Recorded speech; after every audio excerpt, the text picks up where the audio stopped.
I'm Mrs. Vickery, and I'm going to read Chapter 8 of The Miraculous Journey of Edward Tulane. On land, the old fisherman stopped to light a pipe, and then, with the pipe clenched between his teeth, he walked home, carrying Edward atop his left shoulder as if he were a conquering hero. The fisherman balanced him there, placing a calloused hand at Edward's back. He talked to him in a soft, low voice as they walked. "You'll like Nellie, you will," said the old man. "She's had her sadness, but she's an all right girl." Edward looked at the small town, blanketed in dusk, a jumble of buildings huddled together, the ocean stretching out in front of it all. And he thought that he would like anything and anybody that was not at the bottom of the sea. "Hello, Lawrence," called a woman from the front of the shop. "What have you got?" "Fresh catch," said the fisherman. "Fresh rabbit from the sea." He lifted his cap to the lady and kept walking. "There you are now," said the fisherman.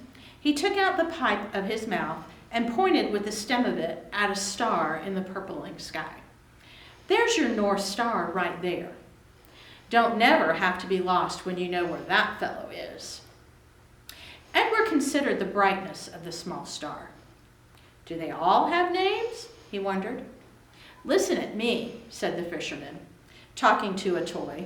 "Oh, well, here we are then." And with Edward still on his shoulder, the fisherman walked up a stone-lined path and into a little greenhouse. "Look here, Nellie," he said. "I've brought you something from the sea." "I don't want nothing from the sea," came a voice. "Aw, now, don't be like that, Nell. Come and see, then." An old woman stepped out of the kitchen, wiping her hands on an apron. When she saw Edward, she dropped the apron and clapped her hands together and said, "Oh, Lawrence, you brung me a rabbit." "Direct from the sea," said Lawrence. He took Edward off his shoulder and stood him up on the floor and held on to his hands and made him take a deep bow in the direction of Nellie. "Oh," said Nellie, "here." She clapped her hands again, and Lawrence passed Edward to her. Nellie held the rabbit out in front of her and looked him over from tip to toe. She smiled. "Have you ever in your life seen anything so fine?" she said.